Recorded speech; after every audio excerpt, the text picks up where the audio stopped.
And today on Teaching with Mrs. Wiswell, we have a classroom tour video for the 2023-2024 school year. Now normally I wouldn't be this prepared in July, but as many of you know, I am having surgery today, and I thought I would do this before it would be really difficult to do so. So my students come back on August 30th, and I've been in the classroom since they left on June 16th. And it's a labor of love, as it is every year, but I want to ensure that my students have the best time and learning environment to be the most successful. So here we go. So this is the view from my classroom door. When you walk in, I have this little table that greets the students, and I usually change out the letterboard, not as often as I should, but as often as I remember. They put their take-home folders in the bucket. They go home every day. I send homework home weekly. It's due on Friday, but papers and things come back and forth, so we send it home every day. This is our class pet. Brand new this year, so they haven't been named. It's really not a jellyfish, guys. It's a lamp. Friday journals. Students write me a note on Fridays, and I write back to them over the weekend. It is a great activity that I really enjoy, and my students seem to enjoy, and it gives me a lot of insight on what's going on, what's working for them, what's not. They tend to be really vulnerable with me, and or sometimes they're not, and that's okay too.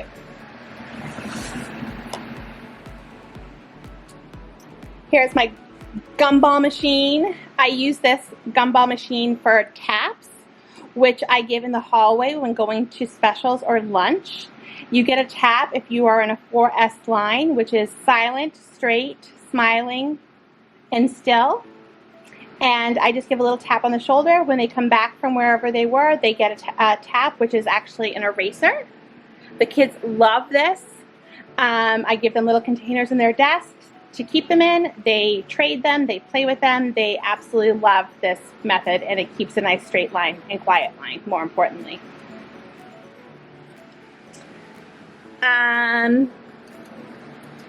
Here is my classroom layout as of right now. This could change if more students come, but as of right now, I only have 13 students on my roster, which is pretty small. I know, I'm pretty lucky. But I am in a small rural school, so some years we have 20, some years we have 13. And then we swing around here, and this is basically my main storage closet. And you'll see I added the "Be the Nice Kid" quote. I love that quote. It's also hanging up over here. I left this up from the end of last year. I think it's a great reminder to be the nice kid. And I thought it would work for the beginning of the year as well, so it was nice to just be able to leave it up. On the door, I have shoe organizers hung by command strips for my headphones. And these are brand new this year, and I just love the colors. I mean, they were made for Mrs. Wiswell's classroom, and they seem pretty sturdy. I had some last year that, or the year before, that just, you get what you pay for. And sometimes even that's not true. I mean, they're not very durable, and they get a lot of use, and it's mostly, you know, their wires, they get tangled and whatnot. So I'm gonna give these a go. I will link them below. They're from Amazon. They were like $89 for 10. So quite a bit more than I paid originally for last year's set, but they look so much better. And then we're gonna open my closet. This is not my Monica closet. I will show you my Monica closet in a minute, but this is pretty organized. It's grown, so I need to do some culling, but everything is labeled. I love these containers from Sterilite. They're the clip containers. You can find them on Amazon. I found them at stores like Target, but you don't always get the same color, or sometimes even stores like we have Rennie's, which is like a secondhand store, not a secondhand store, but like a discount store. So that is awesome. I love this closet. I love that everything is labeled and at my fingertips. It's backups of things. Students don't access these supplies, so I'm not worried about them being with covers. It's fine. The new this year, I needed a spot for my sticker store, so I put it on the inside of the cabinet door, which I think is pretty clever because the stickers would always fall out. Kids would be touching them when they weren't really supposed to be touching them, and they were enticing where I had it before. So now, if they get a sticker choice, which is a behavior management that I can talk about at a later date, they can come, open the door, which is fine, and pick a sticker. So I thought that was really fun. I had this pocket chart from a couple years back from Target. I think it's for a calendar, but it works perfectly for stickers. And then, because I'm extra, as people would say, I list what's in each shelf behind it, because these are deep shelves, so that it doesn't get lost. So I know what I have, and then I keep a shopping list on my door. On the next side, we have snacks. No, and we do have snacks, but it's more my seasonal storage. So I'm going to back up a bit so you can kind of see. I have 2 stacked Sterilite drawer sets. I got those off of Amazon. Again, they were like $27. They were pretty cheap. And they're perfect. They fit the space like it was made for it. And this was such wasted space. It had a bar across the top for hanging a coat, which I never do. And it was a space that just wasn't working for me. And I had one set of drawers in here and it didn't hold enough. And then I saw Michelle Emerson recommend stacking these to someone else in one of her videos. And I thought, that is genius. So 2 fit. I have this smaller one up here that has my personal supplies, like my makeup touch-ups and toothbrush and toothpaste. You never know what you're gonna need. So kind of my teacher bag, if you will. There's always a jar of chocolate in my closet, and everybody knows where it is, staff-wise. Up top is extra Skittles and Kleenex and things like that. So it's not really organized up there, but it doesn't really need to be. So, and I usually hang my jacket right there. And I have school sneakers in case I make a bad foot choice in the morning. So yeah, so that's my closet, which is my main area of storage. We go to the sink. I found those hand washing notes. I think they were free on TPT. If I can find them, I doubt I can, but if I can, I will link them. They're very cute. They're a great reminder. Underneath this is just regular storage, paper towels, baggies, science stuff, things like that. And up above is my craft storage. So things like pom-poms and clothespins and popsicle sticks and all the things you might need for STEM activities or craft activities are up there.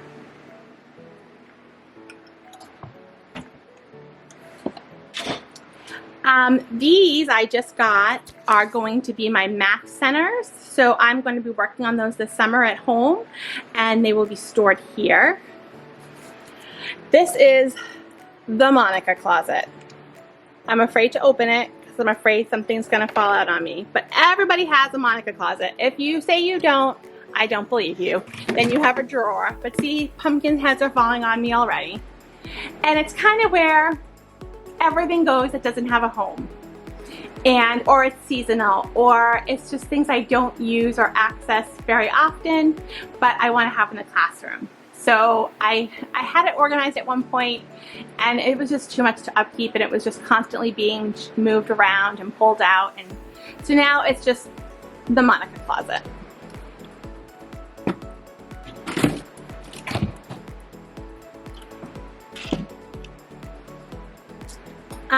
Let's see. We'll just keep going down the line. Behind these curtains is where I stash more stuff. So I have my math games in crates by topic, and those are really helpful. I have makerspace supplies. I do have a makerspace cart. It's not going to be in this video because I don't introduce it until the second or third week of school, but it's on wheels and it's full of all sorts of things. And this is kind of backups of things for it.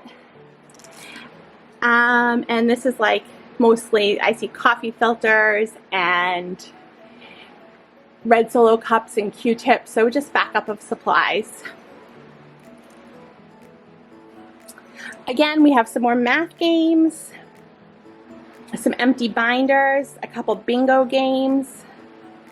I have my basketballs and my trasketball, which is super fun. My science materials are in that bin. Over here, I have some of my RTI binders that I work with. I don't need them really close to me, but I need them accessible, so I store them over here with some extra binders on top. In this cabinet is extra paper, cardstock, labels, and all those kind of things. All right, let's zoom back here. On top of my cabinets, I have storage, which is a bone of contention sometimes. I took down a lot, but it's slowly filling back up. In those bins, there are things like just odds and ends. So one has my pool noodles for desk drumming, one is full of puzzles, one looks like it has my 100th day of school activities, one looks like empty containers, one has my picture frame holders and bookends and things like that. So those just go up there. They're pretty light, so that was the biggest concern, is that I had a lot of weight up there. They're very secure and I'm not really worried about them falling, but they are very light. It would be annoying if they fell, but not kill someone. And then I have my task cards. Those are over there. I've been working really hard on, I love task cards. My students seem to respond really well to task cards, and I have various ones for various topics. The ones I use the most are the Not So Wimpy Teacher 3rd grade spelling curriculum task cards. We use those every week. And I have some different math ones and reading ones, and I use those for small group instruction, and they're just really great. I do have a file bucket, I don't know if you can see with the glare, that has new student supplies. So basically everything I do now, I put 2 of in this bucket. So if I'm to get a new student in, say, February, I have my back to school note with all my information on it. I have a new package of Play-Doh. I have composition notebooks. I have everything that student would need to be successful.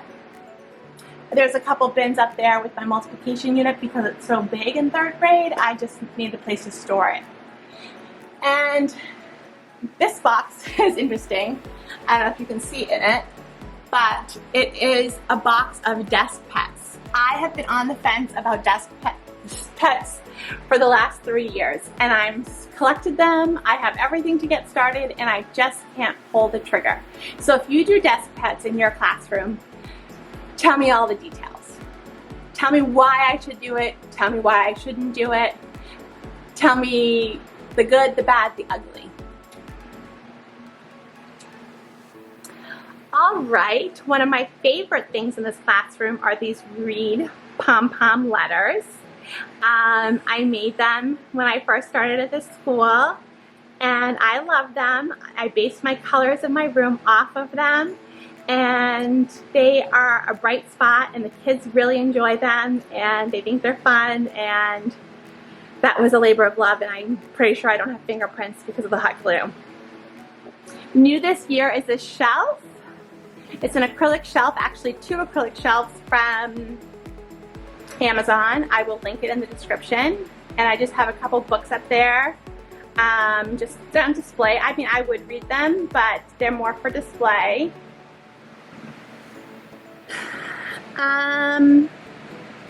Coming over here, I'm going to move this noisy fan.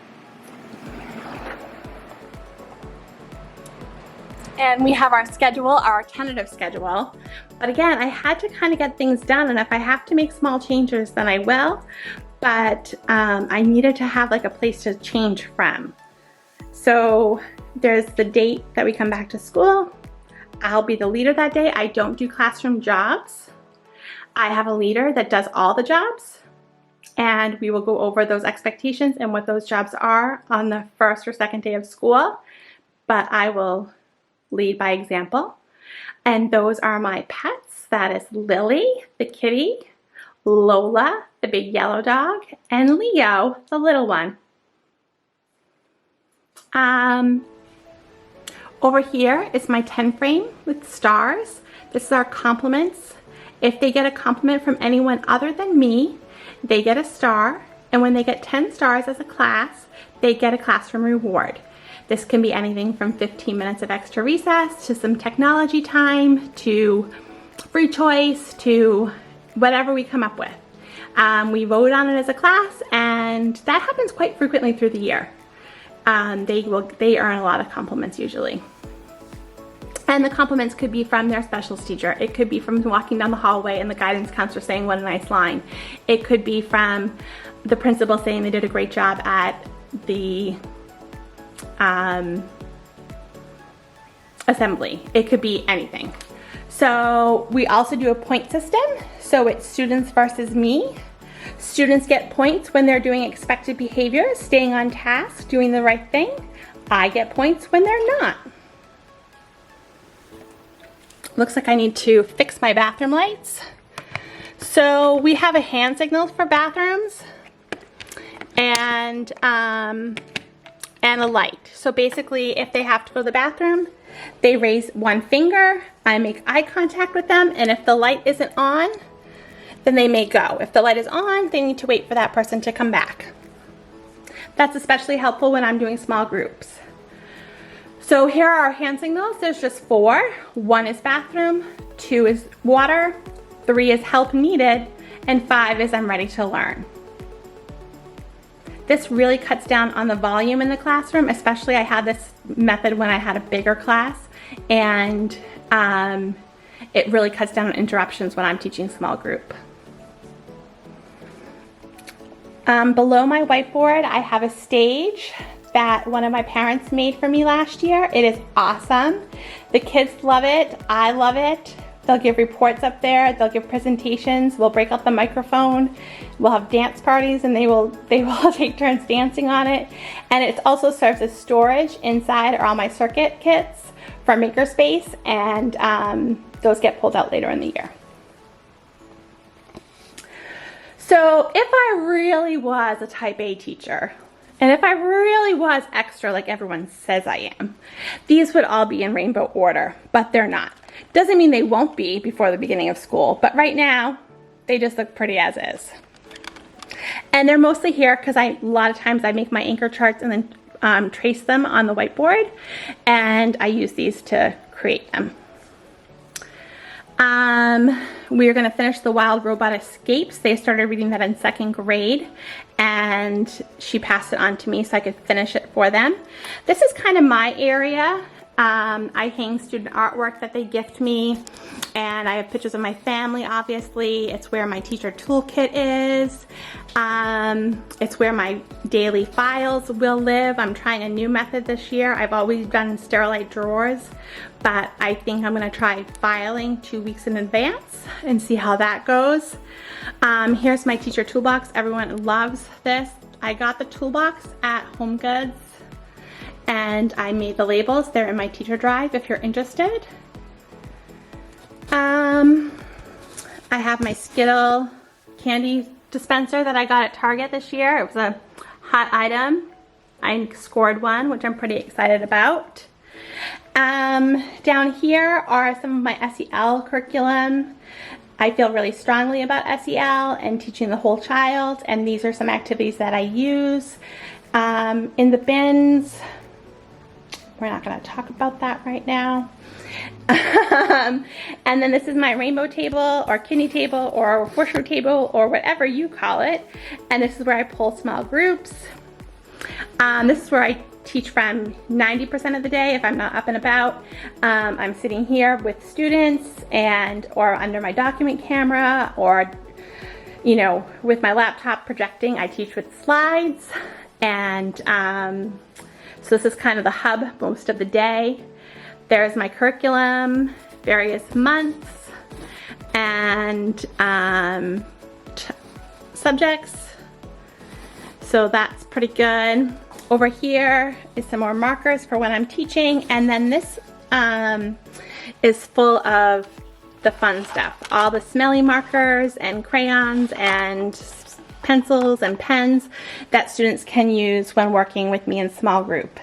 It just is a little extra because I'm extra. Back here I have on this wall a counter, and then underneath the counter is more storage, which is mostly student supplies, but I'm just going to back up to show you. It's the length of the classroom, and I'll kind of go one by one what's in, like not in every bucket, but what's stored where. All right, so I'm just going to give you a quick rundown of what I store where. This, I need to get a new rod. The one I purchased was too short, but this is just kind of backlog of folders and file folders and laminators and all that good stuff. So things that I don't need to access but need to have in a classroom. And here is my Lucy curriculum, which we store here. And I keep my data, collection forms, my running records, my things like that I want to grab really quickly are all right here. Underneath is some more curriculum, mostly reading based or writing. Up here I have my bins for my math groups, my reading groups, my RTI data, and then a couple miscellaneous bins. Underneath here is where I keep a lot of my math manipulatives. These I got in a Donor's Choice or Donor's Choose last year, and they were buried behind here, so I never even touched them, which is such a shame. So I pulled them up front so that I would remember to use them, and I'm excited to get these in the kids' hands this year. But I have spinners and dice and rounding discs and counters and more dice and money and more dice, and I got this new this year. I think this will be really fun. It's from Amazon. It's multiplication splat. I think the kids are going to get a kick out of it, so I will link that below. So yeah, so this is just, I love these game spinners. I make a lot of games for my centers, and they require a spinner, and they recommend you use a pencil and a paper clip. But this you just put over it. I have suction cup ones too, but the kids don't seem to like them, so they just lay this over it and spin. If I could spin. And that's how they'll play their games. So that was a really good find. I'll try to link that below if I remember. Up here is kind of the student central. This is where the finished work bin is. There are pencils. I just give pencils. I don't have pencil wars. I don't have toothbrush holders. If a student needs a pencil, I give them a pencil. I know that's a hot topic, but that's what works for me. I have no issues with pencils.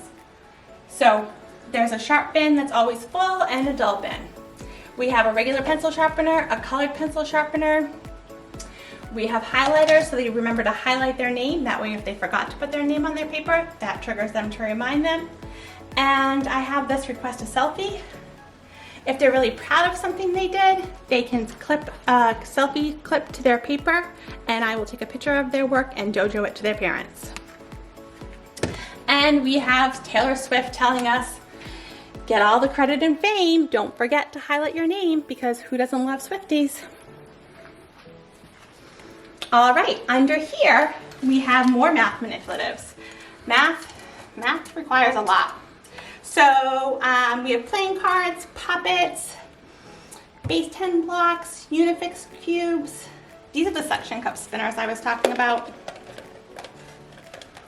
And they don't, if it's a great laminated game, they might suction to it, but they don't stick as well as the kids would like. I think they work a little bit better, but, so we have two options. We're all about options here in 3rd grade. Another fun thing to do, the kids really enjoy, these are from Lakeshore, and it's a multiplication machine. I had one of these when I was in school. It gives you the answer, you click it, 9 times 4 is 36. I will see if I can link these below, but these are fun if they want to do some review and maybe they don't have technology privileges, or they like these. So I have them from addition and subtraction as well. Up here is where I store student paper. We have line paper, blank paper, and graph paper. On this side is my STEM activities and indoor recess games. So I store all my recess games in these bags, and I basically just take a picture of whatever the game is and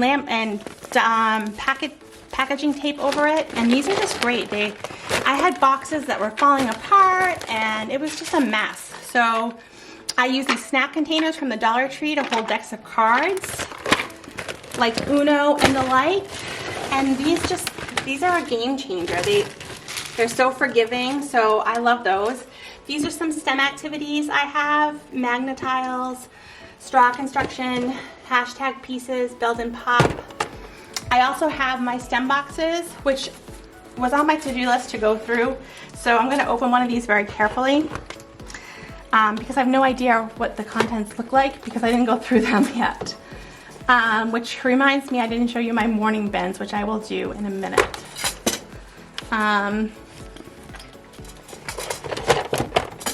So we have craft sticks and clothespins.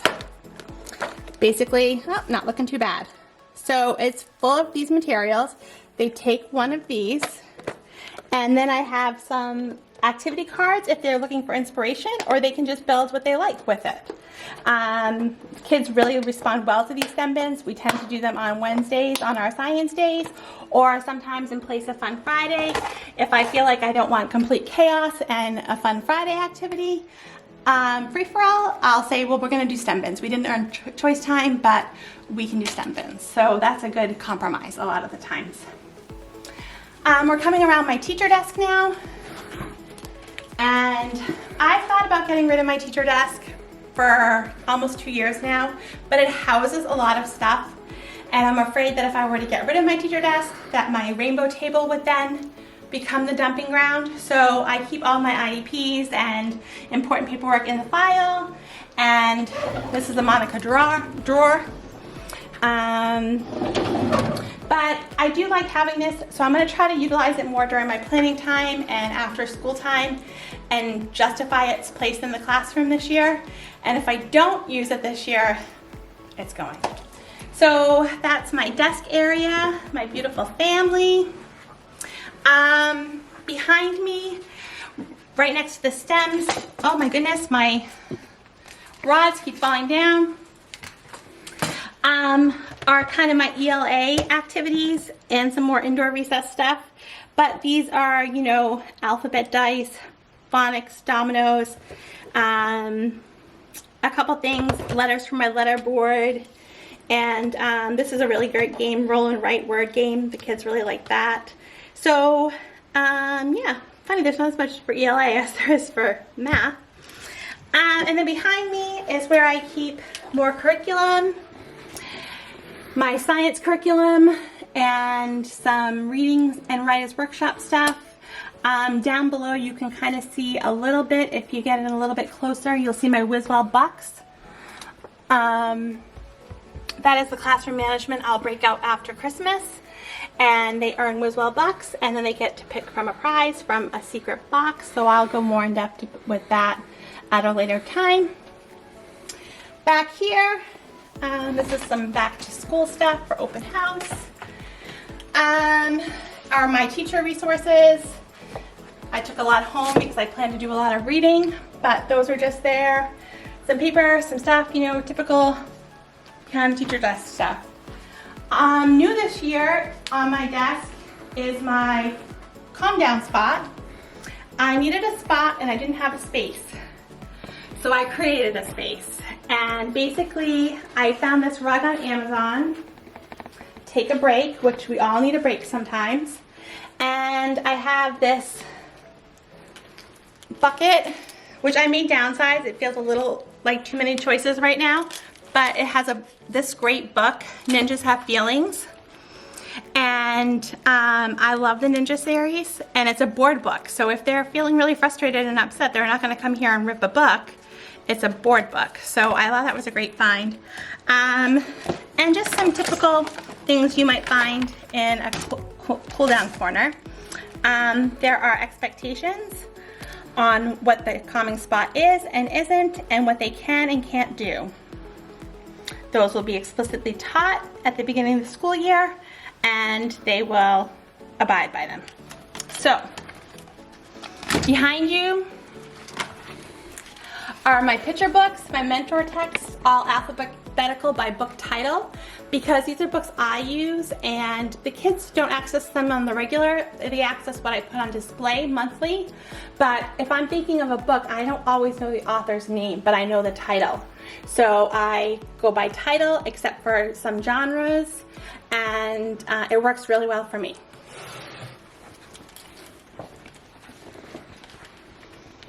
Just because it's pretty, I'm going to show you my World of Color spinner. This is my new project this year. So that is the majority of my classroom. I want to show you the library and morning bins, and then we'll be done. Now I'm going to show you my library. I love my library. I feel like it is and should be the center point of any elementary classroom. Unless you teach math and science and you're departmentalized, then you should still have a library, but maybe it doesn't need to be the center. So this library has grown. I inherited some books. They were taken away from me when the teachers left. I had almost nothing. And through Scholastic and Goodwill and Amazon and the patience of my husband, I have grown this library to something I'm very proud of. So every month, just about every month, I put books on display, picture books, that have to do with what we're learning or our topic for that month. As you can see, it's back to school for now, and students can read these books, and they can read any book in this classroom, but they're just more likely to read the ones that I put on display and pick for them. So that is what's on display. On this side of the library is our nonfiction. It's by topic. So I have, or by series, like I have the Who Was What series, and the I Survived series, and Who Would Win series, and things like that. The kids love these weird but true books, so they often will be reading those during choice time or just their downtime. So those are fun. Then we come over here, and these beanbag chairs are a favorite. We'll talk about flexible seating in a minute. But all my books are alphabetized by author's last name, except for series. So they all have stickers that are the beginning of the author's last name. So they go A through Z. The books up here are for me. They are in no particular order. They're books that I read aloud to the children during the school year, or I might recommend to some really high readers. This is a bin of look at our new books. This is usually down at their level, and as I buy new books throughout the year, I put them in here, and they can pick from here to see what books they want. So it continues alphabetical by author's last name, and then we come over to the bins, and this is where it is by series. So if it has more than 10 books, I tend to decide it needs to go from the shelf to a bin. That's kind of my rule. It seems kind of silly, but it works for me. So there are some series in the alphabetical by author's last name, but majority of them are in bins on this side. Above those bins, you'll see my storage for crayons and colored pencils and markers. So if someone's red crayon is missing, we don't need to make a big deal about it. We come over, we get a red crayon. It's either red or black that we're gonna need if we're looking for something. I don't know why, but that's why it is. This is my morning meeting area. I sometimes teach lessons from here. This is not the rug that I wanted. I'm hoping that my budget will allow for the rug. This is way too small, but it's just here for decorative purposes at this time. I'm really excited to share my new rocking chair. I took this from the house and I had these cushions made. They just came yesterday and I love the fabric. I loved that she did a wonderful job. I got them off Etsy and I will put a link in the description. Let's see. Over here is just my cart that has my morning meeting stuff, some markers for my chart, my lucky ducks, that's how I randomly call students, and just any activities I might need for morning meeting and things like that. All right, so over here I am surrounded by yoga balls. I needed to move them to get to the cart, which houses, I'm very lucky to have one-to-one technology. All my kids have MacBooks, and we also have a pod of 10 iPads, which is such a gift. But back to flexible seating, I do offer flexible seating in my classroom. I have multiple options from yoga balls to wobble stools to beanbag chairs to stadium seating to floor desks to sitting on the floor with a pillow. But here's the thing, I don't regulate it. I explicitly teach the rules and the expectations and they figure it out. If they're fighting over it, I take it away. If they're not using it correctly, they're bouncing way too high, they make a different choice. And there's no talking about it. So one of the rules for our flexible seating is the teacher can decide at any time to move my chair or my seat or my spot if I'm not being successful. So pick a spot that you'll be successful in. Try not to pick the same thing every day so everyone gets a chance. But I don't do a schedule and I don't do like, oh, you had it yesterday, so you get it today. Figure it out. We're in 3rd grade. So that's my take on flexible seating. One thing I forgot to share when I was over on this side of the room were our morning bins. I think I have 19 morning bins. It started with 10 and it grew like everything else in this classroom. And they are just filled with various things, from brain flakes to Play-Doh to just markers and paper. And I really find this is better than morning work. We have a slow roll-in. Kids start rolling in from 7:30, but our day doesn't start till 8. And so not everyone was getting their worksheet done, and it gives them time to be social and then be ready to learn when it's time for us to get into academics. And then underneath those is more storage for me. These are 3-drawer Sterilite carts. A lot of this is arts and crafts supplies and makerspace things. There are some supplies that the students have access to, like glue sticks if they don't have enough in their desk, glue bottles, expo markers, etc. But most of this is something I would guide them, except for those couple drawers. All right, and I think that is everything. I'm sure I forgot some things, but I will go in more in depth if I think about it and maybe hone in on, my classroom management. And I know I forgot to show you my new behavior buddies this year, but I think I'm gonna do a whole vlog on those. But that's the majority of my room and where I spend the majority of my time. So thanks for watching, and I'll see you next time.